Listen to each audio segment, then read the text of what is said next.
Assalamualaikum warahmatullahi wabarakatuh. Berjumpa lagi dengan saya Muhammad Nasur Fuad dari Departemen Pengembangan Ilmu Akuntansi, Himpunan Mahasiswa Jurusan Akuntansi Unisula.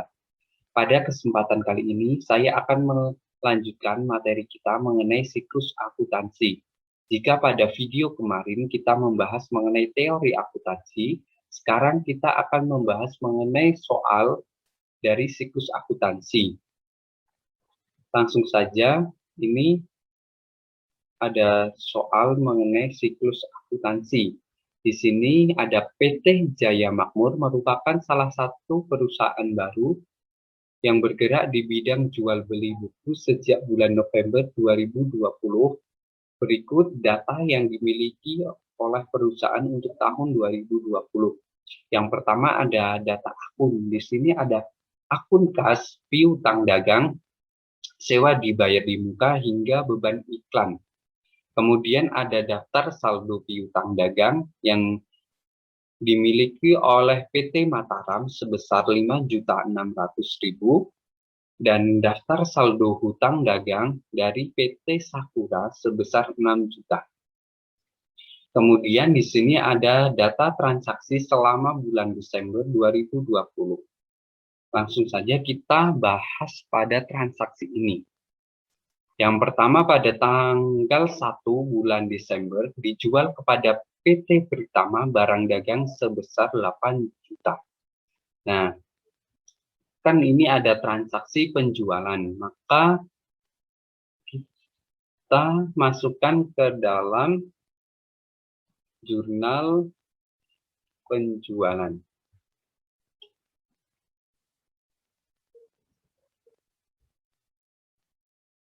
Nah, di sini kan ada tanggal pada tanggal 1, terus nomor faktur, ini nomor faktur 101, terus keterangannya kita isi dengan nama perusahaan. Di sini kan PT Pritama. Terus terminnya 2/10 N30 yang artinya jika pembayaran piutang selama 10 hari maka akan mendapatkan potongan sebesar 2% dan jatuh tempo 1 bulan. Nah, untuk F-nya ini kan nomor akunnya 411 dan jumlahnya 8 juta. Nah, di sini 8 juta. Nah, terus kan ini transaksi penjualan secara kredit. Kenapa bisa dikatakan kredit? Di sini ada nomor faktur. Nah, jika transaksi penjualan maka akan muncul piutang. Nah, oleh karena itu, selain kita memasukkan ke jurnal penjualan, kita juga memasukkan ke buku besar piutang, buku pembantu piutang. Di sini ada PT Pritama. Nah, di sini ada keterangannya, diisi nomor faktur, terus refnya JPN1 yang artinya diperoleh dari jurnal penjualan lembar 1. Nah, di sini kan piutang bertambahkan pada posisi debit sehingga nantinya saldonya bertambah di sebelah debit sebesar 8 juta. Di sini karena saldo awalnya perusahaan kita tidak ada, maka langsung saja ke transaksinya. Nah, untuk transaksi tanggal 1 seperti ini. Transaksi selanjutnya adalah pada tanggal 2 Desember 2020. Di sini ada transaksi diterima pelunasan piutang dari PT Mataram atas faktur nomor 95. Di sini nomor faktur 95 yaitu ada transaksi pada periode sebelumnya di sini sehingga daftar saldo piutang pada bulan Desember sebesar 5.600.000. Nah, di sini perusahaan menerima sejumlah pelunasan piutang dari PT Mataram sebesar 5.600.000. Di sini kan transaksinya penerimaan pelunasan piutang, maka kita masukkan ke dalam jurnal penerimaan kas. Nah, di sini ada tanggal 2, terus keterangannya diisi nama perusahaan PT Mataram, Postref, nomor akun. Di sini kan perusahaan menerima piutang, berarti kas bertambah di sebelah debit. Nah, di sini jadi kas bertambah sebesar 5.600.000 dan piutang berkurang di sebelah kredit. Maka untuk kreditnya kita isi dengan piutang dagang sebesar 5.600.000. Selain kita isi ke dalam jurnal penerimaan kas, kita juga mencatat ke dalam buku pembantu piutang pada PT Mataram. Di sini kan saldo awal yang tadinya diperoleh dari informasi perusahaan bahwa PT Mataram mempunyai piutang sebesar 5.600.000. Nah, kemudian kita isi lagi dengan tanggal 2.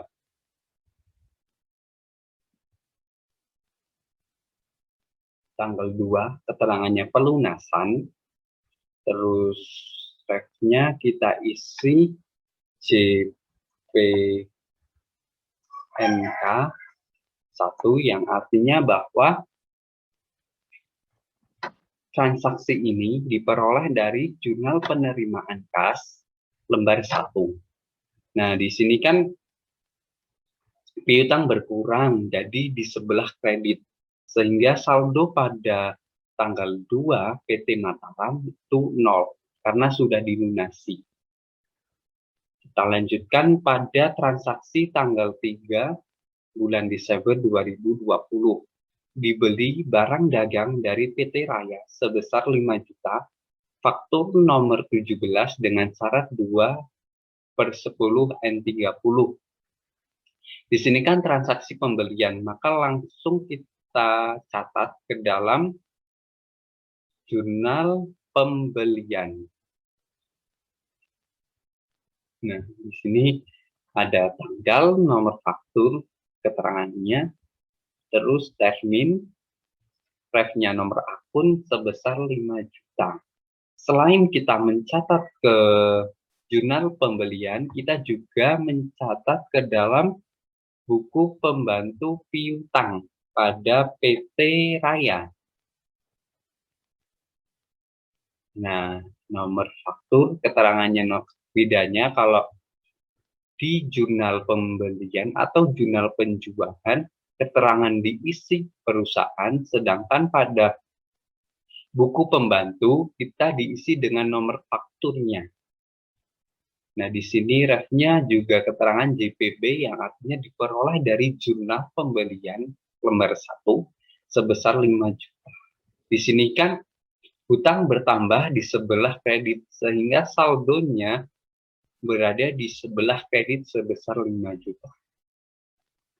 Kita lanjutkan ke transaksi selanjutnya pada tanggal 4 bulan Desember 2020, dikirim kembali kepada PT Raya barang yang telah dibeli seharga 300.000, yang artinya bahwa di sini PT Jaya Makmur itu menerima pengembalian dari PT Raya atas transaksi pada tanggal 3 yaitu sebesar 300.000, sehingga kita mencatatnya ke dalam jurnal umum.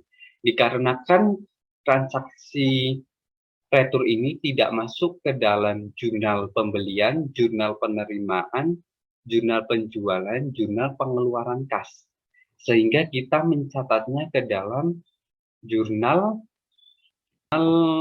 umum.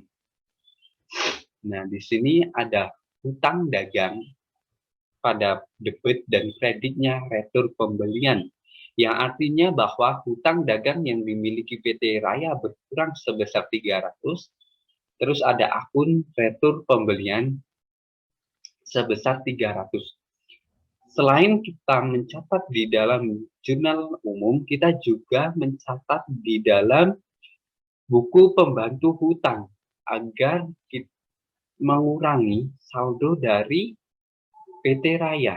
Nah, di sini keterangannya retur, terus refnya jurnal umum strip 1, terus di sini karena hutang berkurang, maka pada debit sehingga saldonya berkurang sebesar 300.000 dan saldonya yang dimiliki PT Raya sebesar 4.700.000. Kita lanjutkan pada transaksi selanjutnya, yaitu pada tanggal 5 Desember 2020 dibeli barang dagang dari PT Sakura sebesar 7 juta faktur nomor 25 dengan syarat 2/10/30. Di sini transaksi pembelian, maka kita catat ke dalam jurnal pembelian. Nah, ini sama pada transaksi pada tanggal 3. Di sini ada keterangannya PT Sakura dan terminnya, terus refnya nomor akunnya juga sama karena transaksi pembelian. Ini untuk refnya atau nomor akunnya diperoleh dari informasi perusahaan. Kemudian selain mencatat di jurnal pembelian, kita juga catat ke dalam buku pembantu hutang. Nah, di sini ada PT Sakura. Saldo awalnya.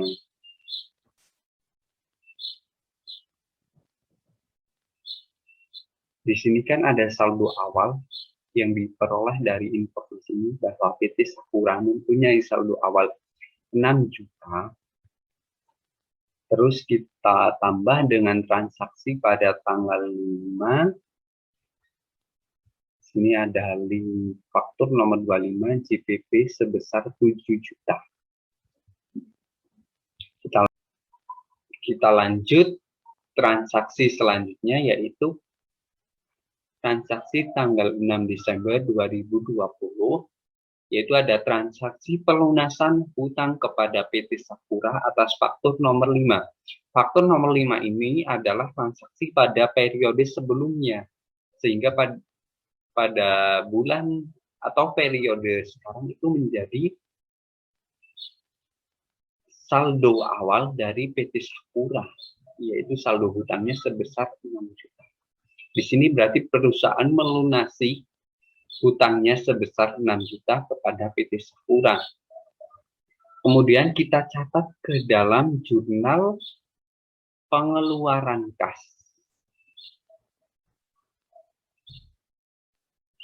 Nah, untuk tanggal 6 keterangannya juga sama, diisi nama perusahaannya, terus postrefnya, nomor akunnya 211, terus hutang dagangnya, kan hutang dagang berkurang itu di sebelah debit. Jadi pada rekening di debit itu ada hutang dagang sebesar 6 juta, terus kreditnya itu kas sebesar 6 juta. Selain kita mencatat ke dalam jurnal pengeluaran kas, kita juga mencatat ke dalam buku pembantu hutang pada PT Sakura. Ini bisa dilihat bahwa refnya juga, di sini kan refnya berbeda dari transaksi sebelumnya, karena transaksi sebelumnya diperoleh dari jurnal penerimaan kas, sedangkan yang tanggal 6 ini diperoleh dari jurnal penerimaan kas. Kita lanjutkan transaksi pada tanggal 7 Desember 2020 dibeli tunai perlengkapan kantor dari Equistore sebesar 500.000. Yang artinya bahwa di sini ada pengeluaran kas untuk pembelian perlengkapan kantor. Nah, kita catat ke dalam jurnal pengeluaran kas.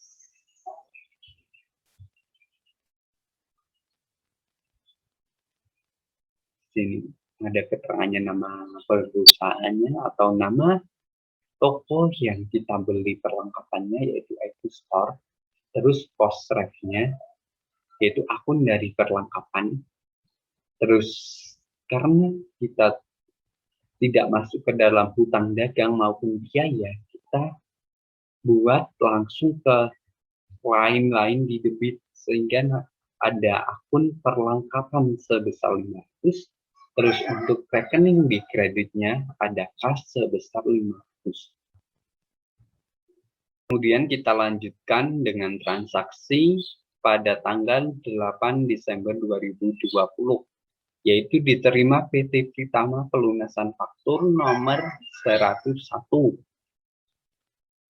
Nah, di sini kan PT Pritama melakukan pelunasan sebelum 10 hari, karena transaksi tanggal 1 dilakukan pelunasan pada tanggal 8, yang artinya baru 8 hari. Di sini berarti perusahaan PT Pritama memperoleh potongan harga sebesar 2%. Nah, di sini transaksi pelunasan piutang, maka kita catat ke dalam buku penerimaan kas dari PT Pritama, kosreknya nomor akun kas 111, terus kasnya sebesar yang 7.840.000, terus potongan harga di sini potongan harga diperoleh dari 8 juta dikali 2%, sehingga diperoleh 160, terus piutangnya sebesar 8 juta. Nah, kasnya ini diperoleh juga dari piutang dagang dikurangi dengan potongan penjualan. Jadi perusahaan hanya memperoleh kas sebesar 7.840.000. Dan kita catat ke dalam buku pembantu piutang pada PT Pritama. Di sini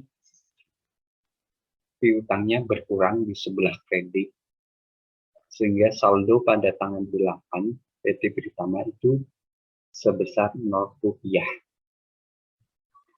Kita lanjutkan pada transaksi tanggal 9 Desember 2020, yaitu ada transaksi dijual kepada PT Sakton barang dagang senilai 5 juta, faktur 101.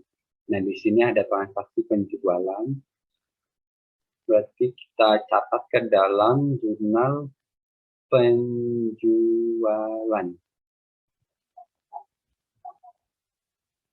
Nah, PT Sakoi sebesar 5 juta. Ini ada nomor faktur, keterangan nama perusahaan, termin, terus reknya nomor akun, diisi sebesar jumlah nominalnya sebesar 5 juta. Kemudian kita catat lagi ke dalam buku pembantu piutang PT Sakoi. Nah, di sini ada keterangannya, faktur, terus refnya keterangan bahwa diperoleh dari jurnal penerima penjualan lembar 1 sebesar 5 juta di sebelah debit, karena piutang bertambah di sebelah debit, sehingga saldonya di sebelah debit sebesar 5 juta. Kita lanjutkan pada transaksi selanjutnya pada tanggal 10 Desember 2020, diterima barang dagang dari PT Sakal sebesar 200 dikarenakan ada kerusakan. Nah, di sini berarti pengembalian barang atau retur penjualan dikarenakan ada barang yang rusak, sehingga kita catat ke dalam jurnal umum.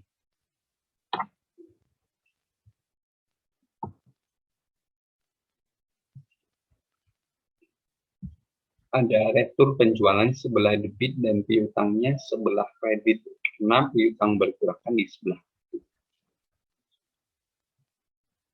Terus kita catat lagi ke dalam buku pembantu piutang pada PT Sakoi.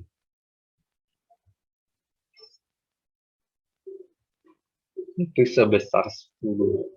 Pada tanggal 10, keterangannya retur penjualan, refnya bahwa JU strip 1 yang artinya diperoleh dari jurnal umum lembar 1. Karena piutang berkurang, maka di sebelah kredit sebesar 200.000. Sehingga saldo piutang di sebelah debit sebesar 4.800.000.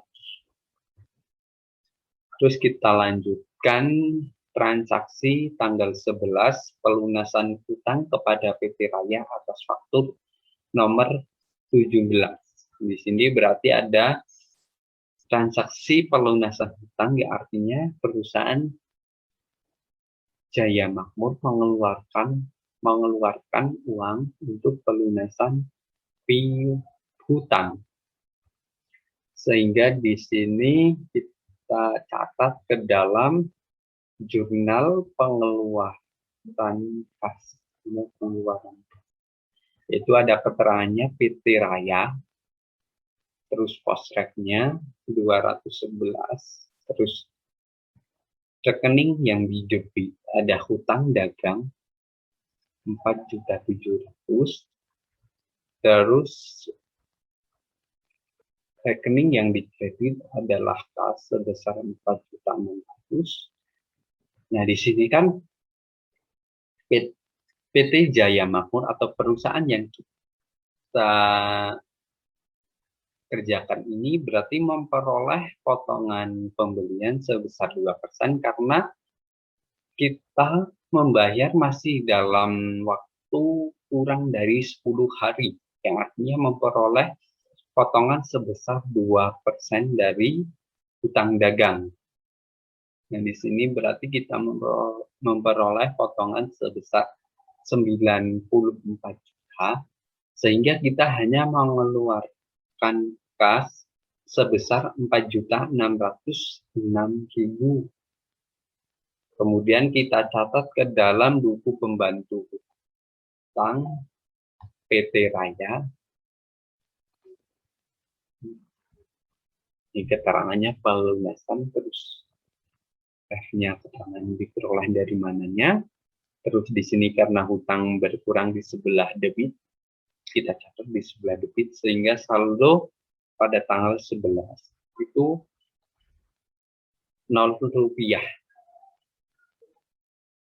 Kemudian kita lanjutkan pada transaksi tanggal 14 Desember 2020, yaitu ada pelunasan hutang kepada PT Sakura atas faktur nomor 25. Di sini ada transaksi pelunasan hutang kepada PT Sakura, maka kita catat lagi ke dalam jurnal pengeluaran kas, yaitu pada PT Sakura. Sama dengan transaksi sebelumnya, yaitu hutang dagang sebesar 7 juta. Terus di sini juga perusahaan itu membayar sebelum 10 hari dari transaksi, yang artinya perusahaan memperoleh potongan sebesar 2%. Sehingga di sini hutang dagang sebesar 7 juta hanya kita bayar dengan kas sebesar 6.860.000 karena kita memperoleh potongan pembelian. Terus kita catat lagi ke dalam buku pembantu hutang pada PT Sakura, yaitu sebesar 7 juta. Nah, sehingga saldo pada tanggal 14 PT Sakura itu sebesar 0 rupiah. Kita lanjutkan transaksi 16 Desember 2020, yaitu ada transaksi diterima dari PT Sakon pelunasan faktur nomor 102. Sehingga di sini berarti kita catat ke dalam jurnal penerimaan kas dari PT Sakon.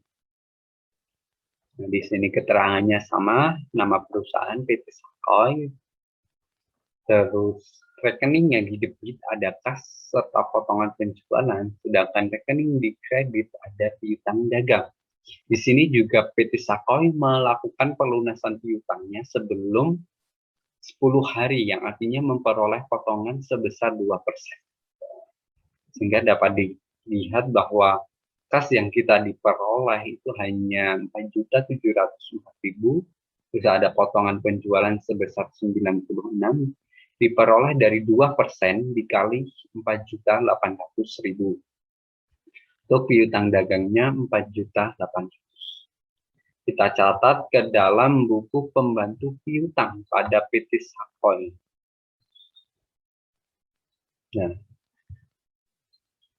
Nah, di sini kita ada keterangannya pelunasan, terus refnya JPNK yang artinya diperoleh dari jurnal penerimaan kas lembar 1.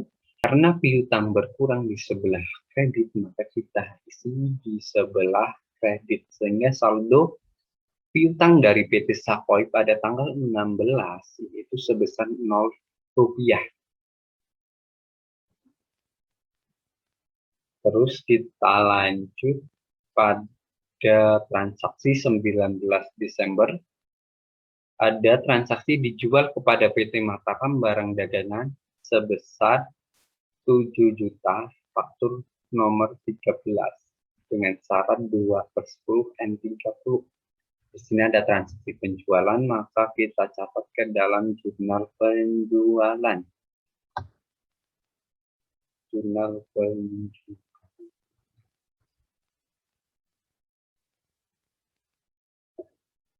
Di sini ada PT Mataram, keterangannya PT Mataram, terus termin, terus suratnya nomor akun penjualan adalah 411, terus nominalnya atau jumlah transaksinya sebesar 7 juta.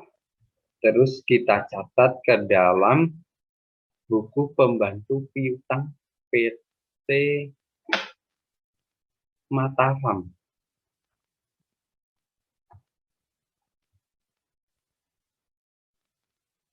Nah, sini ada faktur nomor 103, terus diperoleh dari jurnal penjualan, terus karena piutang bertambah di sebelah debit, kita dalam debit, sehingga saldo piutang PT Mataram pada tanggal 19 sebesar 7 juta. Kita lanjutkan pada transaksi tanggal 21 Desember 2020. Dibeli dari PT Raya barang dagang sebesar 2.500.000 faktur nomor 21 dengan syarat 2/10 N30. Di sini ada transaksi pembelian. Kita catat ke dalam jurnal pembelian. Di sini ada PT Raya, nomor keterangannya, termin, terus jumlahnya. Terus kita catat ke dalam buku pembantu hutang PT Raya. Di sini ada tanggal 19, nomor faktur, terus refnya isi dari jurnal pembelian lembar 1. Nah, di sini hutang bertambah di sebelah kredit 2.500.000, sehingga saldo berada di kredit sebesar 2.500.000 pada tanggal 19. Terus kita lanjutkan pada transaksi tanggal 22 Desember. Ada transaksi dijual pada PT Sinar barang dagangan sebesar 10 juta, faktur nomor 104 dengan syarat 2/10 N30. Kita catat ke dalam jurnal penjualan, yaitu PT Sinar, terus terminnya 2/10 N30, terus refnya nomor akun dari akun penjualan, yaitu 411, terus jumlah nominal transaksinya sebesar 10 juta. Kita catat ke dalam buku pembantu piutang PT Sinar, yaitu ada nomor keterangannya, diisi nomor faktur, terus refnya diisi CPN yang artinya bahwa diperoleh dari jurnal penerimaan kas selembar 1, terus bertambah karena piutang bertambah di sebelah debit, sehingga kita di sebelah debit, sehingga saldo piutang PT Sinar pada tanggal 22 adalah sebesar 10 juta. Lanjutkan pada transaksi tanggal 26 bulan Desember, yaitu ada transaksi diterima dari PT Mataram pelunasan faktur nomor 101. Di sini berarti kita catat ke dalam jurnal penerimaan kas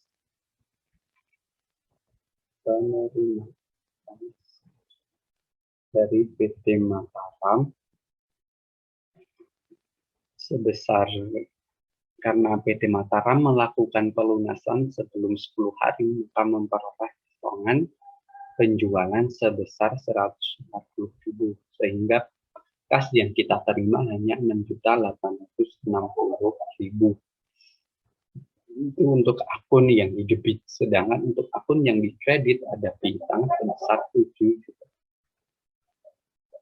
Terus kita lanjutkan pada transaksi 28 Desember 2020, yaitu ada transaksi dijual kepada PT Sakai barang dagangan sebesar 5 juta faktur 105 dengan syarat 2/10/30, sehingga kita catat ke dalam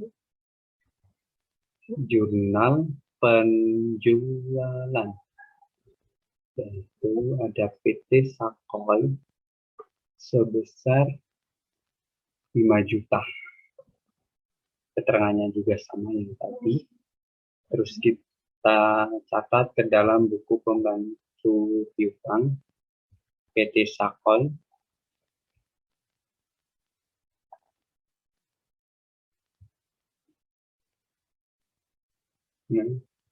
di sini ada PT Sakai. Terus kemudian kita lanjutkan transaksi selanjutnya, yaitu tanggal 29 Desember 2020, yaitu ada transaksi diterima dari PT Sinar pelunasan faktur nomor 4. Kita catat ke dalam jurnal penerimaan kas.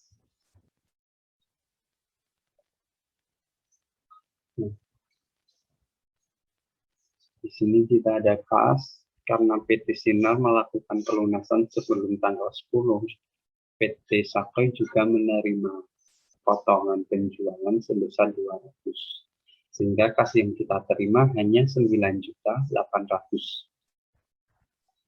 Itu yang akun di debit, sedangkan akun yang di rekening di kredit itu ada piutang dagang sebesar 10 juta. Kita catat ke dalam jurnal buku pembantu piutang PT Sinar.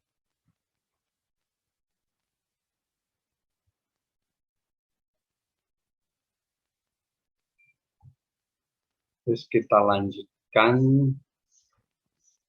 transaksi 30 Desember 2020, yaitu dibayar gaji karyawan sebesar 1 juta. Kita catat ke dalam jurnal pengeluaran kas.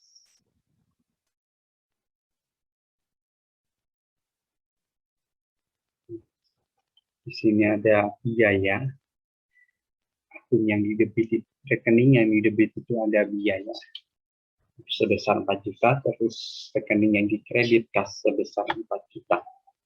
22. Setelah semua transaksi dimasukkan, kemudian kita menjumlah seluruh jurnal yang tadi kita catat. Yang pertama ada jurnal umum, kita jumlah ada 500. Nah, antara debit dan kredit sendiri harus sama. Kemudian menjumlah jurnal penerimaan kas. Di sini, nah, di sini antara rekening di debit sama rekening di kredit itu sama. Soalnya kalau ada selisih, berarti pada saat pencatatan itu ada yang kurang tepat.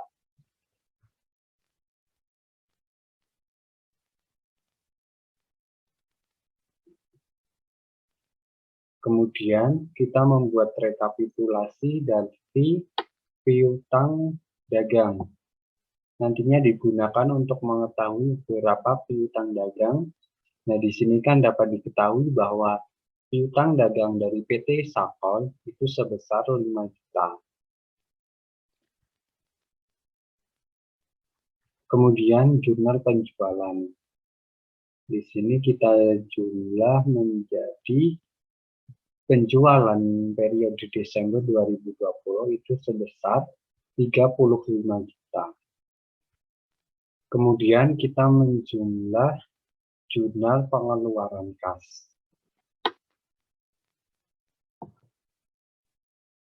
Di sini dapat diketahui bahwa utang dagang selama periode Desember 2020 itu sebesar 17.700.000, biaya 4 juta, lain-lain di debit sebesar 500, terus ada yang di kredit itu ada kas sebesar 21.966.000,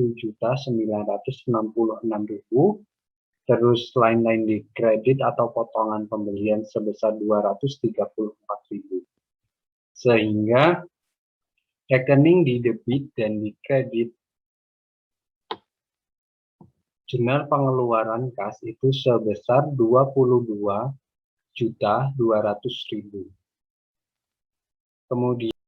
Kemudian kita membuat rekapitulasi utang dagang. Nah, di sini kita dapat mengetahui jumlah utang dagang. Nah, di sini dapat diketahui bahwa jumlah utang dagang PT Raya sebesar 2.500.000. Kemudian kita menjumlah jurnal pembelian, yaitu pada periode Desember 2020 itu sebesar 14.500.000. Setelah semuanya dijumlahkan, kemudian kita memposting ke buku besar. Nah, di sini saya menggunakan bentuk rekening T. Yang pertama adalah memposting akun kas. Nah, di sini ada keterangan nama akun, nomor rekeningnya berapa. Ini nomor rekening diperoleh dari informasi perusahaan. Nah, di sini diketahui bahwa saldo awal 5 juta. Terus pada bulan Desember itu ada penerimaan sebesar 34.804.000 diperoleh dari jurnal penerimaan kas, ini yang 34.840.000. Kemudian di sebelah kredit atau pengeluaran kas sebesar 21.969.000 itu diperoleh dari jurnal pengeluaran kas, ini sebesar 21.966.000. Nah, di sini kan ada selisih antara kas di debit sama di kredit, ini sebesar 17.838.000. Nah, ini jadi saldo pada bulan Desember. Kemudian kita memposting akun hutang dagang.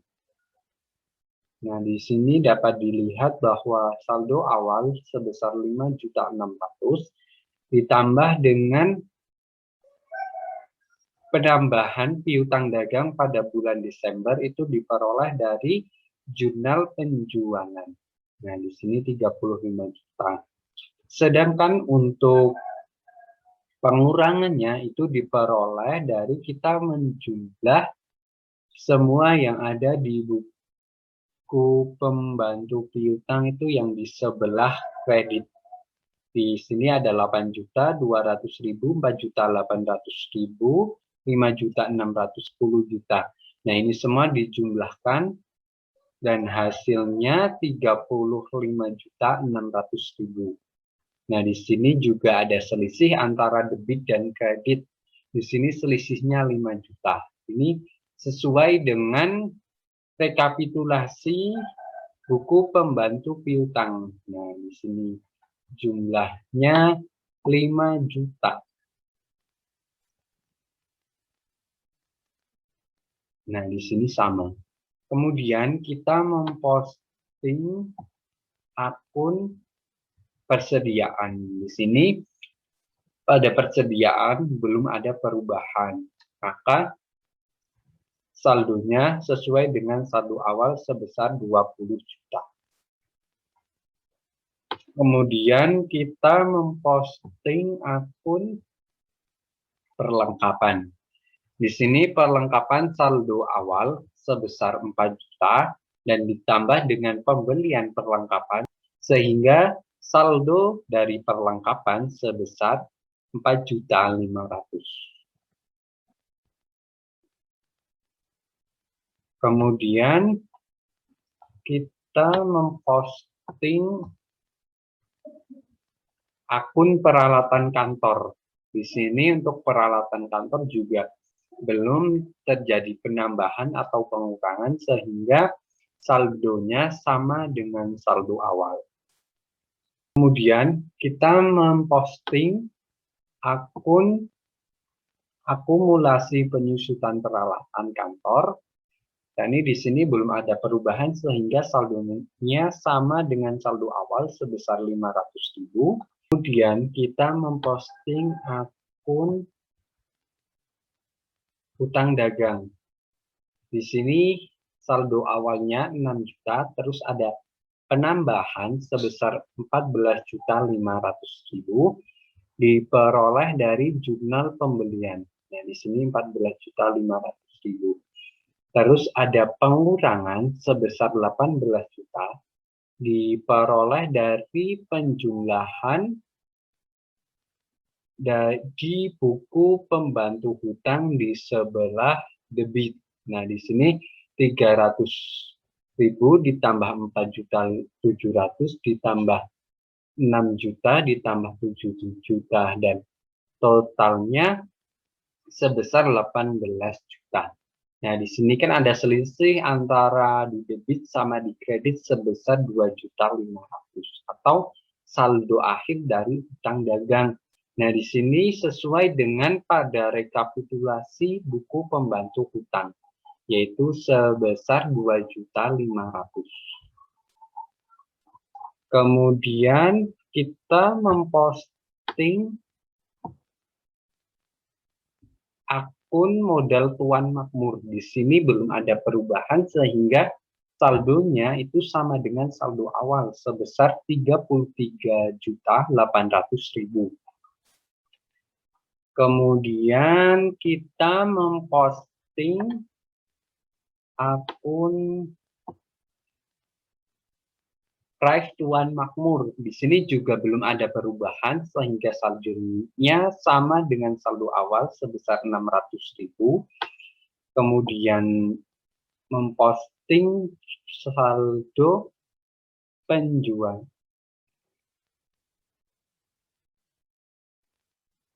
Selanjutnya kita memposting akun penjualan. Di sini saldo awalnya 20 juta ditambah dengan adanya penjualan selama Desember itu sebesar 35 juta diperoleh dari jurnal penjualan sebesar 35 juta. Kemudian kita memposting akun retur penjualan. Di sini saldo awalnya 1 juta, kemudian ditambah dengan adanya retur penjualan yang ada pada jurnal umum Ini retur penjualan sebesar 200.000 sehingga saldonya menjadi 1.200.000. Kemudian kita memposting akun potongan penjualan. Nah, di sini saldo awalnya 600.000 ditambah dengan potongan penjualan selama bulan Desember sebesar 596.000 diperoleh dari jurnal penerimaan kas. Ini ada potongan penjualan sebesar 596.000 sehingga saldo akhirnya sebesar 1.196.000. Kemudian kita memposting akun pembelian. Nah, di sini saldo awalnya 11 juta. Kemudian ada penambahan pembelian diperoleh dari jurnal pembelian selama bulan Desember sebesar 14.500.000. Sehingga saldo akhirnya sebesar 25.500.000. Selanjutnya kita memposting akun retur pembelian. Di sini saldo awalnya 500. Kemudian ada penambahan sebesar 300.000 diperoleh dari jurnal umum ini sebesar 300.000 sehingga saldonya menjadi 800.000. Selanjutnya kita memposting akun potongan pembelian. Nah, di sini saldo awalnya 700. Kemudian ada penambahan sebesar 234.000 diperoleh dari jurnal pengeluaran kas. Di sini di bagian kredit itu ada potongan pembelian sebesar 234.000. Sehingga saldo akhirnya menjadi 934.000. Selanjutnya, kita memposting akun beban gaji. Di sini itu ada penambahan 4 juta dikarenakan pada transaksi pembayaran gaji karyawan. Sehingga di sini saldonya menjadi 8 juta. Kemudian kita memposting beban iklan. Di sini saldo awalnya 800.000 dan belum ada perubahan sehingga saldonya tetap sebesar 800.000. Nah, setelah kita memposting ke buku besar, kita dapat menyusun neraca saldo. Nah, ini kita dapat menyusun neraca saldo. Nah, ini sama dengan informasi awal, nama akunnya itu sama nomor akunnya. Sedangkan untuk saldonya ini diambil dari setelah kita posting ke buku besarnya. Saldo-saldonya ini dipindahkan ke neraca saldo. Sehingga kita dapat mengetahui bahwa neraca saldo yang berada di debit itu sebesar 93.534.000, di kredit juga sama. Nah, di sini juga harus diperhatikan bahwa antara debit dan kredit itu harus sama. Jika salah satu transaksi atau posting kita ke buku besar itu tidak sesuai, akan berakibat pada laporan keuangan nantinya. Sehingga perlu diperhatikan bahwa ketika menyusun neraca saldo itu antara debit dan kreditnya itu harus sama. Kemudian setelah kita menyusun neraca saldo, di sini di soalnya itu ada data penyesuaian. Nah, di sini ada yang pertama itu ada persediaan barang dagang per 31 Desember 2020 sebesar 5 juta. Nah, kemudian kita membuat jurnal penyesuaian. Nah, di sini pencatatan jurnal penyesuaian itu ada dua metode. Yang pertama menggunakan harga pokok penjualan, yang kedua menggunakan ikhtisar laba rugi. Nah, semua itu sudah saya jelaskan pada video sebelumnya, pada teori siklus akuntansi. Di situ sudah dijelaskan akun-akun yang digunakan pada saat kita menyusun jurnal penyesuaian. Di sini saya menggunakan metode harga pokok penjualan, sehingga jurnalnya persediaan barang dagang, kredit, pembelian di kredit, terus HPP-nya di debit.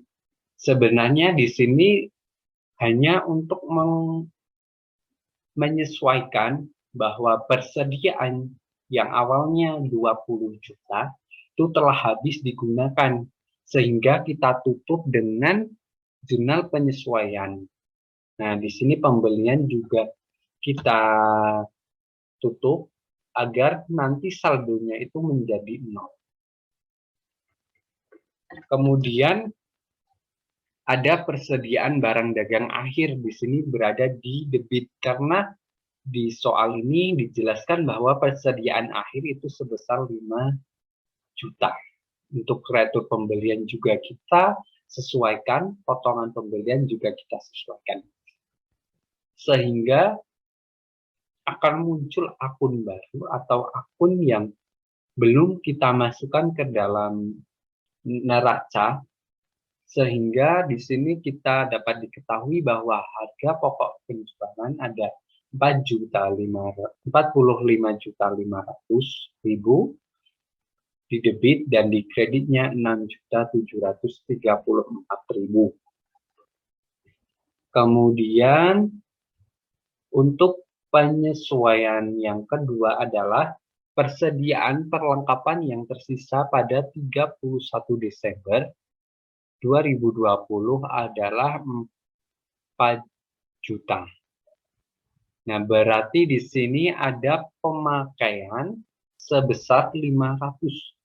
500 diperoleh dari mana? Diperoleh dari neraca saldo. Kita lihat di sini neraca saldonya kan perlengkapan 4.500.000, sedangkan di data penyesuaian perlengkapan hanya 4 juta, sehingga ada penggunaan perlengkapan sebesar 500. Di sini kita membuat jurnal penyesuaian. Nah, di sini beban perlengkapan bertambah karena kita telah menggunakan perlengkapannya. Kemudian perlengkapannya berkurang di sebelah kredit. Dan selanjutnya data penyesuaian yang ketiga adalah sewa dibayar di muka, dibayar pada tanggal 1 November 2020 untuk 4 bulan. Nah, berarti di sini yang sewa dibayar di muka sebesar 4.400.000 itu untuk selama 4 bulan, sehingga per bulannya itu sebesar 1.100.000. Nah, di sini dari November ke Desember itu kan ada 2 bulan, sehingga kita melakukan penyesuaian terhadap sewa dibayar di muka sebesar 2.200.000. Nah, di sini ada beban sewa sebesar 2.200.000 debit, kreditnya sewa dibayar di muka. Kemudian data penyesuaian selanjutnya adalah peralatan kantor disusutkan 500. Artinya ada penyusutan sebesar 500.000. Nah, di sini kita sesuaikan dengan memunculkan akun beban penyusutan peralatan kantor sebesar 500.000. Kemudian ada akumulasi penyusutan peralatan kantor sebesar 500.000. Setelah kita membuat jurnal penyesuaian, kemudian kita membuat neraca lajur. Nah, di sini Neraca lajur ini nantinya akan digunakan untuk tahapan selanjutnya membuat laporan keuangan. Di sini yang pertama adalah kita memasukkan neraca saldo. Nah, di sini ini sama dengan neraca saldo yang tadi. Kemudian setelah ada neraca saldo, transaksi atau jurnal yang kita buat pada jurnal penyesuaian ini dimasukkan ke dalam neraca setelah penyesuaian. Nah, sehingga di sini ada beberapa akun yang mengalami perubahan atau terjadi pengurangan atau bahkan penambahan. Di sini dapat dilihat bahwa sewa dibayar di muka itu sudah berkurang 2.200.000 sehingga berada di kredit. Nah, ini sesuai dengan jurnalnya. Di sini ada perlengkapan. Ada sewa dibayar di muka. Ini sebesar 2.200.000. Kemudian di sini persediaan. Persediaan juga ada penyesuaian sebesar 5 juta di debit dan kreditnya itu sebesar 20 juta. Ini persediaan. Kemudian ada perlengkapan berkurang sebesar 500 di kredit. Kemudian akumulasi penyusutan peralatan bertambah di kredit sebesar 500. Kemudian ada pembelian. Di sini kita menutup akun pembelian di kredit jadinya sebesar 25.500.000.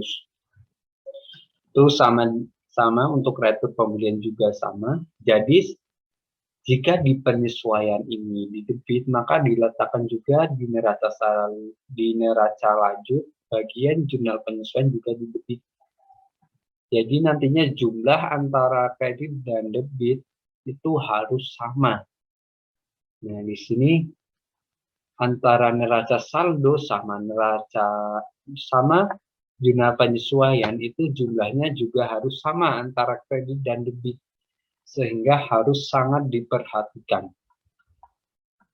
Kemudian setelah penyesuaian, kita membuat neraca setelah penyesuaian atau disesuaikan. Nah, di sini kita dapat lihat kas tidak mengalami penyesuaian sehingga sama dengan neraca saldo. Terus sewa piutang dagang juga sama. Terus yang sewa dibayar di muka itu mengalami perubahan dikarenakan di sini yang awalnya debit sebesar 4.400.000 ada pada saat penyesuaian itu berada di kredit. Sehingga ada selisih. Nah, selisih ini digunakan untuk saldo pada neraca setelah penyesuaian. Tinggal kita mengikuti apakah selisihnya di kredit atau di debit. Nah, di sini juga ada antara ini yang persediaan juga yang awalnya 20 juta, ini sudah digunakan sehingga 0, terus ada persediaan akhirnya sebesar 5 juta. Sehingga persediaan pada neraca saldo setelah penyesuaian itu sebesar 5 juta. Ini sama sampai bawah juga. Nah, di sini itu bagian misal di sini ada kredit sama kredit, berarti tinggal kita masukkan ke dalam kredit, kita jumlahkan menjadi 1 juta. Nah, ini juga harus balance antara kredit sama debitnya. Nah, setelah kita menyusun neraca saldo setelah penyesuaian, kita membagi menjadi 2 bagian. Yang pertama laba rugi atau akun nominal, kemudian neraca atau akun real. Laba rugi atau akun nominal ini berisikan mengenai pendapatan sama beban, sedangkan neraca atau akun real ini digunakan untuk akun aktiva kewajiban sama modal. Sehingga kita dapat membedakan nih yang masuk ke dalam laporan laba rugi adalah penjualan karena termasuk pendapatan, terus juga potongan penjualan ini ada kaitannya dengan penjualan, terus juga ada potongan penjualan juga sama, terus ada beban, harga pokok juga ini termasuk beban. Kemudian nah kalau laba rugi itu antara kredit dan debit itu tidak boleh sama, sehingga harus ada perubahan karena digunakan untuk mengetahui apakah perusahaan mengalami keuntungan atau kerugian. Jika selisihnya berada di debit, berarti perusahaan mengalami keuntungan atau laba. Sedangkan jika selisihnya berada di kredit, berarti perusahaan mengalami kerugian atau rugi. Nah, di sini dapat dilihat bahwa terdapat selisih antara debit dan kredit. Di sini terdapat selisih pada akun debit. Di sini dapat dilihat bahwa ada selisih di debit, sehingga dapat diketahui bahwa perusahaan mengalami keuntungan atau laba. Nah, di sini bisa kita masukkan ke neraca lajurnya ini ada laba, kemudian kita isi dengan selisih hingga perusahaan mengalami keuntungan sebesar 1.838.000.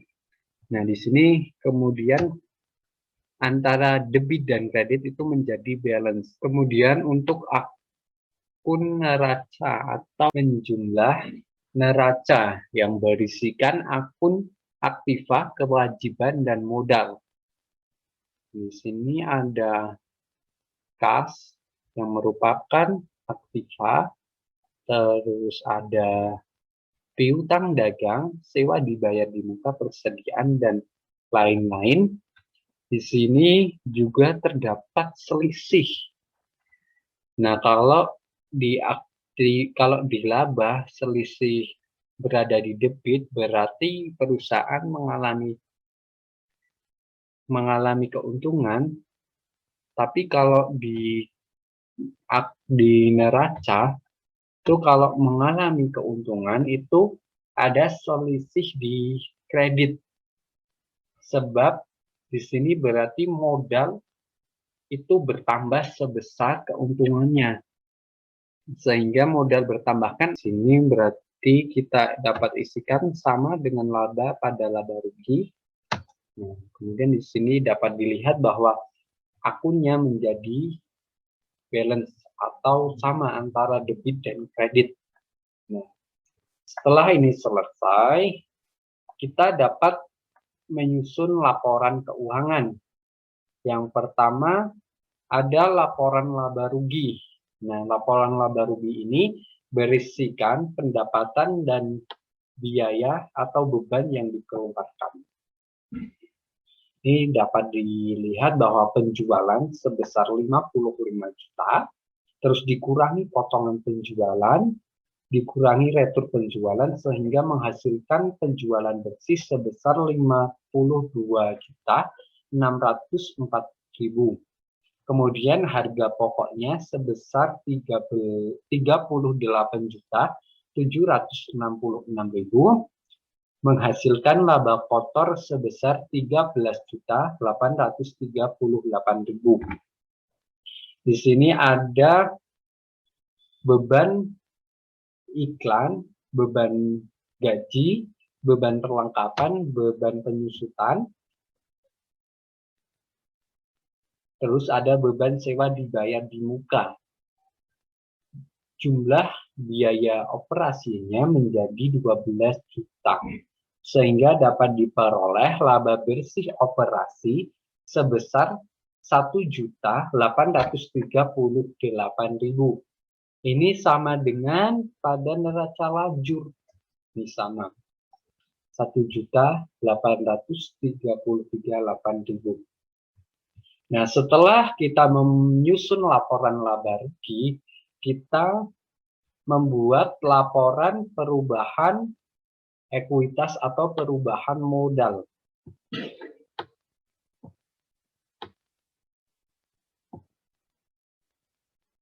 Yang pertama ada modal awal 33.800 diperoleh dari informasi perusahaan, terus laba bersih diperoleh dari laporan laba rugi, terus perhitungan makmur juga diperoleh dari neraca saldo, sehingga di sini kenaikan modal itu sebesar 1.238.000, sehingga modal akhir periode Desember 2020 adalah sebesar 35.038.000. Nah, setelah kita menyusun perubahan ekuitas, kita menyusun juga laporan posisi keuangan yang berisikan aktiva dan liabilitas serta ekuitas. Nah, di sini ini akun ini diambil dari neraca lajur di bagian akun neraca. Jadi akun laba rugi ini digunakan untuk menyusun laporan laba rugi, kemudian yang neraca untuk menyusun laporan posisi keuangan. Jadi semua akun yang ada di sini dipindahkan ke dalam laporan posisi keuangan. Di sini dapat dilihat bahwa aktiva yang dimiliki perusahaan Jaya Makmur itu berupa aktiva lancar sebesar 34.038.000, sedangkan aktiva tetapnya 3.500.000. Jadi total aktiva yang dimiliki perusahaan PT Jaya Makmur sebesar 37.538.000, dan sedangkan untuk liabilitas dan ekuitasnya itu juga totalnya juga sama. Nah, di sini juga harus diperhatikan bahwa antara jumlah aktiva dan jumlah liabilitas serta ekuitas itu harus sama. Nih, 37.538.000. Kemudian di sini juga sama 37.538.000. Ini cukup sekian pembahasan saya mengenai soal dalam siklus akuntansi. Semoga bermanfaat. Sekian dari saya. Wassalamualaikum warahmatullahi wabarakatuh.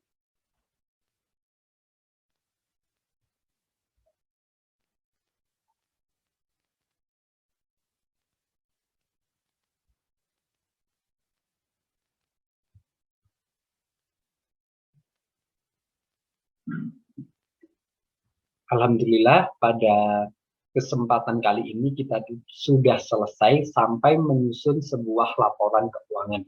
Semoga teman-teman semua dapat memahami apa yang telah saya jelaskan, dan saya mohon maaf apabila dalam pengucapan saya ada yang kurang berkenan.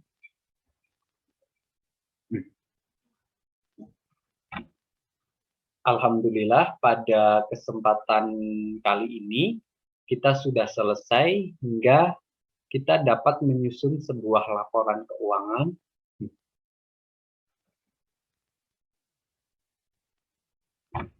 Alhamdulillah, pada kesempatan kali ini kita dapat membahas mengenai beberapa siklus akuntansi secara langsung. Penerapannya dari mulai membuat jurnal hingga memposting ke buku besar, terus ada penyesuaian dan ada penyusunan laporan keuangan. Nah, semoga ini semua bisa bermanfaat bagi kalian dalam memahami siklus akuntansi. Saya mohon maaf apabila dalam penyampaian materi masih kurang berkenan. Saya mohon maaf apabila dalam penyampaian materi ini masih kurang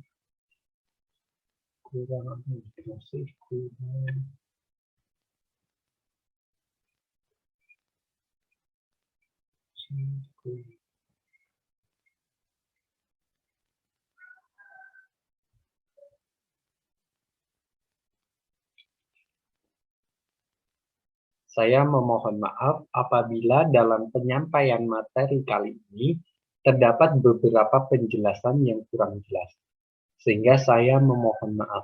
Sekian dari saya. Wassalamualaikum warahmatullahi wabarakatuh. Alhamdulillah, pada kesempatan kali ini kita dapat membahas mengenai siklus akuntansi. Mulai dari kita membuat jurnal, terus ada memposting ke buku besar, kemudian kita menyusun sebuah laporan keuangan. Nah, jika video kemarin saya hanya menjelaskan mengenai materi atau teori terkait siklus akuntansi, di sini kita membahas semua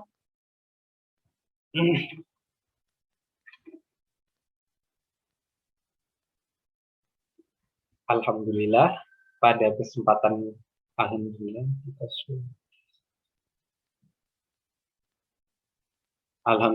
pada kesempatan kali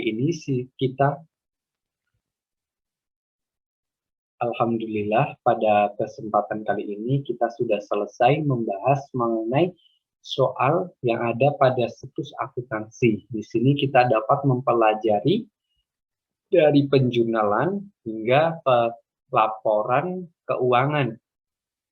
Semoga apa yang saya sampaikan bisa bermanfaat bagi teman-teman. Saya memohon maaf apabila dalam penyampaian materi kali ini kurang jelas. Sekian dari saya. Wassalamualaikum warahmatullahi wabarakatuh.